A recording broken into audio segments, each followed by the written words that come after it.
setiap peribadatan yang kita lakukan, barengilah selalu ia dengan dua perkara. Satu, istighfar kepada Allah Subhanahu wa taala, karena dalam prakteknya ibadah kita mungkin tidak sesempurna itu. Ada kesalahan sana dan sini dan kita mohon ampunan. Dan juga yang kedua, di saat yang sama kita bersyukur kepada Allah Subhanahu wa taala karena Allah beri taufik kepada kita. Karena Allah mudahkan untuk kita menjalankan ibadah tersebut. Assalamualaikum warahmatullahi wabarakatuh. Innal hamdalillah nahmaduhu wa nasta'inuhu wa nastaghfiruh wa na'udzu billahi min shururi anfusina wa min sayyiati a'malina. Man yahdihillahu fala mudilla lahu wa man yudlil fala hadiya lahu. Ashhadu an la ilaha illallah wahdahu la syarika lahu wa ashhadu anna Muhammadan abduhu wa rasuluh. Qala Allah ta'ala fil Qur'anil Karim, a'udzu billahi minasy syaithanir rajim. Ya ayyuhalladzina amanu taqullaha haqqa tuqatih wa la tamutunna illa wa antum muslimun. Ya ayyuhan nasu taqu rabbakumul ladzi khalaqakum min nafsin wahidah wa khalaqa minha zawjaha wa batha minhuma rijalan katsiran wa nisaa'a wattaqullaha alladzi tasaaluna bihi wal arham innallaha kana 'alaikum raqiba. يا أيها الذين آمنوا اتقوا الله وقولوا قولا سديدا يصلح لكم أعمالكم ويغفر لكم ذنوبكم ومن يطع الله ورسوله فقد فاز فوزا عظيما. فإن أصدق الحديث كتاب الله وخير الهدي هدي محمد صلى الله عليه وسلم وشر الأمور محدثاتها فإن كل محدثة بدعة وكل بدعة ضلالة وكل ضلالة في النار أما بعد. Hadirin jamaah Jumat rahimakumullah. Alhamdulillah, segala puji dan syukur marilah kita haturkan kepada Allah Subhanahu wa taala. Kemudian salawat serta salam semoga selalu tercurah kepada junjungan besar Nabi kita Muhammad sallallahu alaihi wasallam, juga beserta para sahabatnya, keluarganya dan segenap kaum muslimin yang selalu istiqamah berpegang teguh dengan Islam sampai hari kiamat kelak. Hadirin jamaah Jumat rahimakumullah, di antara cara kita mengenali satu perkara itu ibadah atau tidak adalah dengan mengetahui bahwasanya Allah Subhanahu wa taala atau nabinya Muhammad sallallahu alaihi wasallam memerintahkannya.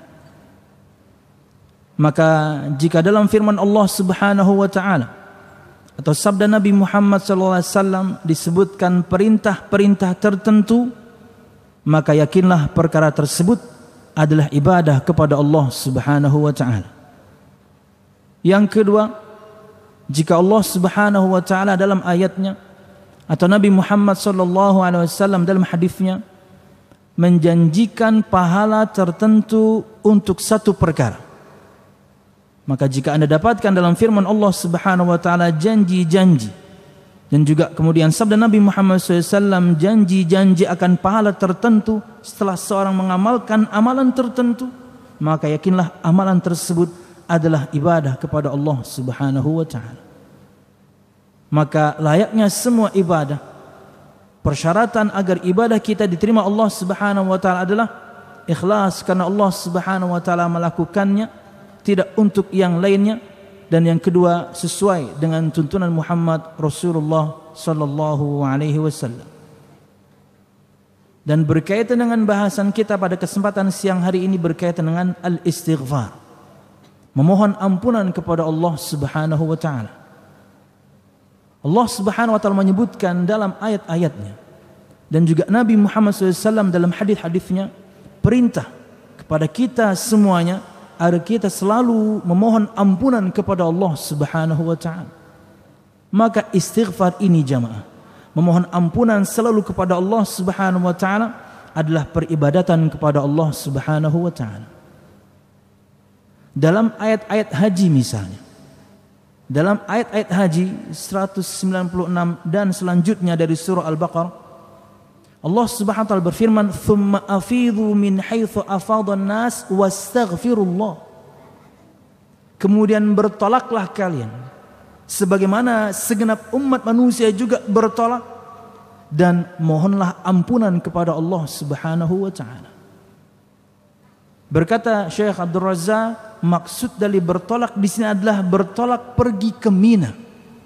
Karena kita tahu bahwasanya di antara rentetan manasik haji akhirnya itu ada di Mina.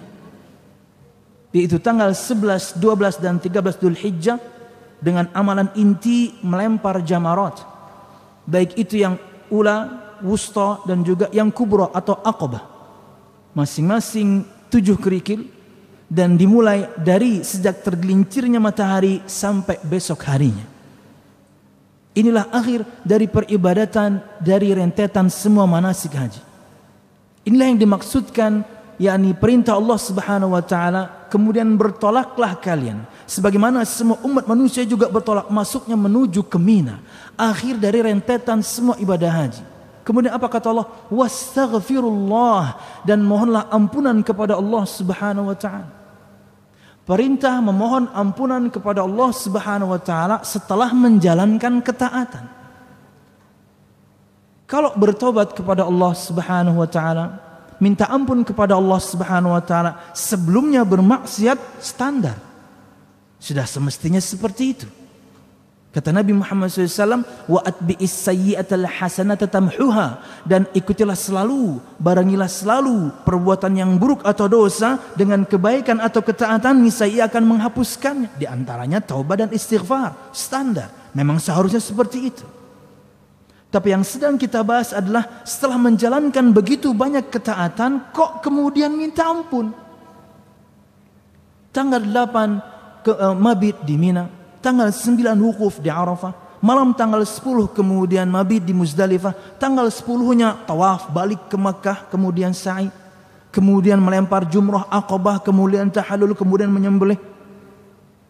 Semua ketaatan kepada Allah Subhanahu wa taala. Intens sekali ibadah seorang kepada Allah Subhanahu wa taala. Salat ini dan itu, zikir ini dan itu, doa ini dan itu, semuanya ketaatan selama 6 hari tersebut. Kenapa kemudian setelah menjalankan ketaatan kok diperintahkan minta ampun? Maka disebutkan oleh Syekh As-Sa'di dalam tafsirnya, perintah istighfar setelah seseorang melakukan ketaatan kepada Allah Subhanahu wa taala, khususnya ayat haji ini, kata beliau, karena dalam prakteknya, dalam ibadah yang kita lakukan mesti ada saja kesalahan. Ya, mesti ada saja kesalahan yang kita lakukan selama kita melakukan ibadah, khususnya haji. Mungkin keluar perkataan yang tidak pantas, walaupun mungkin dari suami istri, tapi mungkin kala itu sedang dalam keadaan ihram, bercumbu rayu, melemparkan kata-kata gombalan, tapi sedang ihram, tidak boleh. Ini perkataan rafath, ini perkataan yang tidak pantas. Atau hal-hal yang lain yang mungkin kemudian masuk kategori perkataan yang kurang pantas diucapkan ketika seorang sedang hajian, yang harusnya nanti berimbas ketika dia pulang. Jadi kata Syekh Sa'di, kenapa diperintahkan untuk beristighfar, minta ampun kepada Allah Subhanahu wa taala? Karena dalam prakteknya mesti ada saja kekurangan. Dan yang kedua, agar kemudian semua kita bersyukur, kata beliau, kepada Allah Subhanahu wa taala, karena Allah telah berikan taufik melunakkan hati dan jiwa ini, kemudian Allah berikan kemudahan hingga menjalankan ibadah haji tersebut atau ibadah-ibadah yang lain. Jadi jamaah sekalian rahimakumullah, setiap peribadatan yang kita lakukan, barangilah selalu ia dengan 2 perkara. 1, istighfar kepada Allah Subhanahu wa taala, karena dalam prakteknya ibadah kita mungkin tidak sesempurna itu. Ada kesalahan sana dan sini dan kita mohon ampunan. Dan juga yang kedua, di saat yang sama kita bersyukur kepada Allah Subhanahu wa taala karena Allah beri taufik kepada kita kemudian Allah mudahkan untuk kita menjalankan ibadah tersebut. Jamaah Jumat rahimakumullah, dan suri tauladan kita Nabi kita Muhammad sallallahu alaihi wasallam. Beliau sallallahu alaihi wasallam selalu beristighfar dan perintahkan kita untuk beristighfar setiap kali kita selesai salat, bukan begitu? Semua salat kita begitu selesai, assalamualaikum warahmatullah, assalamualaikum warahmatullah, astagfirullah, astagfirullah, astagfirullah. Setelah menjalankan ketaatan lo, beribadah kepada Allah lo. Tapi itulah Nabi kita Muhammad sallallahu alaihi wasallam, dan beliau adalah contoh yang terbaik yang bisa kita yang dijadikan suri tauladan. Makanya akhirnya semua kita setiap selesai salat, ketika selesai salam, astagfirullah, astagfirullah, astagfirullah. Contoh dari Nabi Muhammad SAW. Karena sangat mungkin pada salat kita tadi ada saja kesalahan. Yang tentunya kesalahan tidak sampai level membatalkan salat misalnya. Mungkin gerakan yang kita lakukan yang tidak semestinya kita lakukan tapi tidak melampaui batas, kekurangan pastinya. Atau ketika salat kita memikirkan sesuatu tidak fokus misalnya. Dan kesalahan-kesalahan yang lain, bahkan sangat mungkin seorang lupa jumlah rakaat, bukan begitu. Walaupun tentunya di akhirnya kemudian kita lakukan sujud, yakni sahwi. Bukti bahwasanya dalam salat kita pun kita terkadang melakukan kesalahan, makanya selesai salat kita minta ampun kepada Allah Subhanahu wa taala. Kemudian dalam firman Allah misalnya, berkaitan dengan orang-orang yang salat malam tanpa mensucikan siapapun, semua pian mungkin. Dan ini di antara sifat hamba-hamba Allah Subhanahu wa taala. Kata Allah, wabil asharihum yastaghfirun, dan di waktu-waktu sahar, di waktu-waktu sahur, akhir malam, beberapa saat sebelum terbitnya fajar, itu namanya waktu sahur. Dan orang-orang yang beriman, wabil asharihum yastaghfirun, dan di waktu-waktu sahur tersebut mereka memohon ampunan kepada Allah Subhanahu wa taala. Akhir dari ketaatan semuanya, dari subuh, zuhur, asar, maghrib, isya, kemudian tengah malam dia salat malam, kemudian dia salat witir, akhir dari kegiatan salat dalam sehari semalam, kemudian dia minta ampun kepada Allah Subhanahu wa taala, perintah dari Allah Subhanahu wa taala. Belum lagi kemudian setiap kali Nabi Muhammad SAW melakukan majlisnya, mesti beliau tutup dengan doa, dan di dalamnya ada istighfar yang kita kenal dengan doa kafaratul majlis. Subhanakallahumma wa bihamdika asyhadu an la ilaha illa anta astaghfiruka wa atubu ilaik. Bukan begitu? Semua dai melakukannya, semua penceramah melakukannya. Sebelum majlis selesai mesti berdoa kepada Allah Subhanahu wa taala dan minta ampun. Kan habis menjalankan ketaatan itu. Si dai berceramah, si mustami mendengarkan ceramah, semuanya dalam peribadatan, menjalankan ketaatan kepada Allah Subhanahu wa taala, kok minta ampun? Karena sangat mungkin kemudian di sela-sela pengajian tersebut ada saja kesalahan yang kita lakukan hingga kita minta ampun kepada Allah Subhanahu wa taala. Bahkan disebutkan di hadis yang lain, kata Nabi Muhammad SAW, tidak ada satu majlis yang sangat mungkin kemudian di dalamnya terjadi beberapa kesalahan, tapi kemudian di akhirnya dia tutup dengan doa kafaratul majlis seperti yang disebutkan tadi, kecuali Allah Subhanahu wa taala akan mengampuni dosa-dosa yang dia lakukan tadi.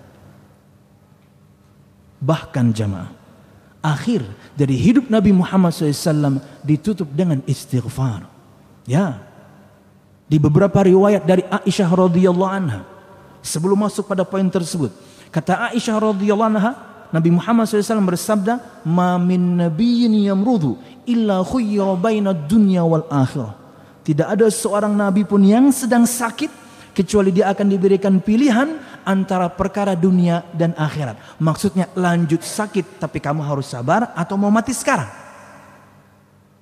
Ini keutamaan untuk semua nabi dan rasul, kematian mereka itu diberikan pilihan. Oke. Kemudian kata Aisyah radhiyallahu anha, dan di hari Nabi Muhammad sakit, aku mendengarkan beliau bersabda, ma'alladzina an'amallahu alaihim minan nabiyyin was-siddiqin wasyuhada'i was-salihin. Dan ketika Nabi Muhammad sakit, aku mendengarkan beliau bersabda, berbicara sendiri zahirnya, sedang tidak berbicara kepada Aisyah. Aku mendengarkan beliau bersabda, aku ingin bersama orang-orang yang telah engkau berikan nikmat dari kalangan para nabi, siddiqin, orang-orang yang mati syahid, dan orang-orang yang saleh. Kata Aisyah, kala itu saya tahu beliau sedang ditawari dan beliau memilih mati. Aku ingin bersama orang-orang yang telah engkau berikan nikmat, ya Allah. Dan setelah itu kata Aisyah di hadis yang lain, Nabi Muhammad SAW bersabda, berkata dengan doanya, Rabbighfirli warhamni walhiqni birrafiqil a'la. Inilah perkataan terakhir dari lisan Muhammad Rasulullah sebelum meninggalnya, di akhir hayat beliau. Kalau tadi kita sebutkan di akhir setiap ibadah kita diperintahkan istighfar, karena sangat mungkin kemudian kita melakukan kesalahan di ibadah tersebut, plus juga bukti syukur kita kepada Allah Subhanahu wa taala. Di akhir hayat Nabi Muhammad, perkataan yang keluar dari lisan doa adalah Rabbighfirli, ya Allah ampuni aku. Ini orang yang sudah subhanallah diampuni untuknya dosanya yang lalu dan akan datang. Kalau melakukan kesalahan langsung ditegur. Tidak dibuka surga kecuali untuk beliau sallallahu alaihi wasallam pertama kali. Masih minta ampun kepada Allah Subhanahu wa taala. Kalau kita kemudian balik dalam kehidupan beliau misalnya sebelum bahasan beliau meninggal tadi. Ketika beliau hidup bersama kaum muslimin, begitu banyak perintah-perintah beliau sallallahu alaihi wasallam kepada kita kaum muslimin agar beristighfar. Kata Nabi Muhammad SAW dalam sebuah riwayat, ya ayuhan nas, tubu ilallahi wastaghfiru lah. Fa inni wallahi atubu ila Allah wa astaghfiru lahu fil yawmi akthar min 100 marrah atau kama qala sallallahu alaihi wasallam. Hai segenap manusia, bertobatlah kepada Allah dan mintalah ampunan kepada Allah, istighfar. Karena Nabi Allah aku bertobat kepada Allah Subhanahu wa taala, beristighfar minta ampun kepada Allah Subhanahu wa taala dalam satu hari lebih daripada 100 kali. Di hadis yang lain 70 kali. Di hadis yang lain tepat 100 kali. Di hadis ini lebih daripada 100 kali sallallahu alaihi wasallam. Makanya wajar Aisyah radhiyallahu anha di masa beliau hidup tentunya. Kata Aisyah, "Kana an-nabiy sallallahu alaihi wasallam yusalli min al-lail hatta tatawarrama qadamah." Adalah Nabi Muhammad SAW, Sahih Muslim, adalah Nabi Muhammad SAW itu salat malam hingga kemudian kakinya, yakni betisnya mengencang. Disebutkan juga bengkak, tumitnya pecah-pecah. Kenapa hal ini terjadi? Bagian betis, mata kaki sampai lutut itu namanya betis. Kenapa sampai kencang uratnya? Karena lamanya berdiri. Sampai pecah kemudian bagian tumitnya karena lamanya berdiri. Sallallahu alaihi wasallam. Ini orang yang sudah jelas surganya jemaah, subhanallah. Wajar kemudian beliau bertanya, wahai Rasulullah, kenapa sampai seperti ini ibadahmu? Bukankah engkau alaysa qad ghufira laka ma taqaddama min dzambika wa ma ta'akhkhar? Bukankah engkau wahai Rasulullah telah diampuni untukmu dosamu yang lalu dan akan datang? Maksudnya kok sampai seperti amat? Ini amat ibadahnya. Kata Nabi Muhammad, tidakkah pantas aku menjadi hamba yang bersyukur? Jadi ibadah yang beliau lakukan sedahsyat itu sallallahu alaihi wasallam adalah bentuk syukur beliau kepada Allah Subhanahu wa taala. Itulah yang seharusnya juga kita lakukan jamaah.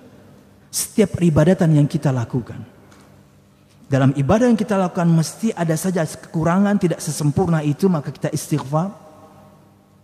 Dan ketika kita mudah beribadah kepada Allah Subhanahu wa taala, bukti Allah berikan taufik kepada kita, mudah untuk kita. Contoh Jumatan ini saja.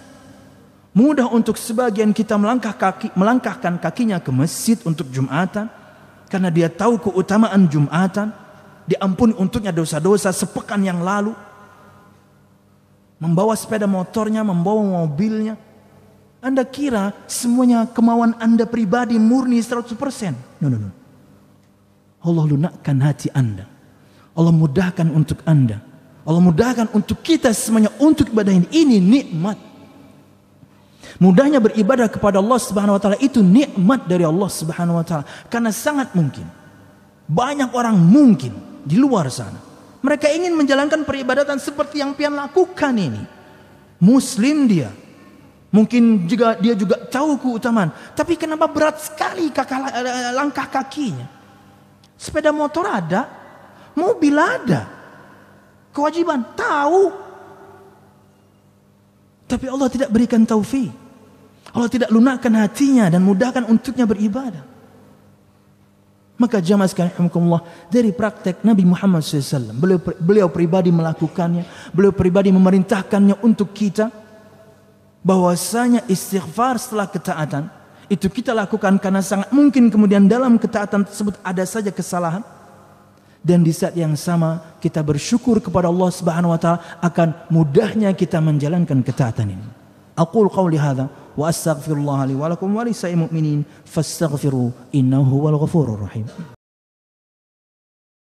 Alhamdulillah الحمد لله الذي هدانا لهذا وما كنا لنهتدي لولا أن هدانا الله والصلاة والسلام على أشرف الأنبياء والمرسلين محمد صلى الله عليه وسلم وعلى آله وأصحابه أجمعين الذي حارب الباطل وأيد الحق وطمس الرذائل وأحيا الفضائل وتمم مكارم الأخلاق وهدى الناس إلى صراط مستقيم صراط الذين أنعم الله عليهم من النبيين والصديقين والشهداء والصالحين وحسن أولئك رفيقا. Hadirin jamaah Jumat rahimakumullah, berkaitan dengan perkara yang Allah sebutkan tadi tentang standarnya, memang ketika kita melakukan kesalahan adalah bertobat kepada Allah Subhanahu wa taala, semoga tetap bisa kita lakukan. Karena sebaik-baik orang yang bersalah, kata Nabi Muhammad SAW, adalah yang bertaubat kepada Allah Subhanahu wa taala, kembali menjalankan ketaatan setelah sebelumnya na'udzubillah bermaksiat kepada Allah Subhanahu wa taala. Entah ada kewajiban yang kita lalaikan atau ada larangan yang masih kita terobos. Berikutnya berkaitan dengan ketaatan yang kita lakukan, barengilah selalu setelahnya dengan memohon ampunan kepada Allah Subhanahu wa taala. Karena ada saja mungkin kesalahan yang kita lakukan di sela-sela kita menjalankan ketaatan tersebut, berharap Allah Subhanahu wa taala mengampuninya karena kita minta ampun kepada Allah Subhanahu wa taala. Dan kemudian jamaah sekalian rahimakumullah, bersyukurlah kepada Allah Subhanahu wa taala. Ya, dengan menjalankan ketaatan tersebut, atau itu bukti syukur kita kepada Allah Subhanahu wa taala, karena Allah telah berikan taufik, memberikan kita kemudahan menjalankan begitu banyak ketaatan. Semoga Allah Subhanahu wa taala selalu berikan kita taufik untuk mudah menjalankan semua ketaatan. Amin ya rabbal alamin. Dan minta ampunlah kepada Allah Subhanahu wa taala setiap kita selesai menjalankan ketaatan, karena ibadah kita mungkin ada kekurangan sana dan juga sini. Wallahu a'lam bissawab.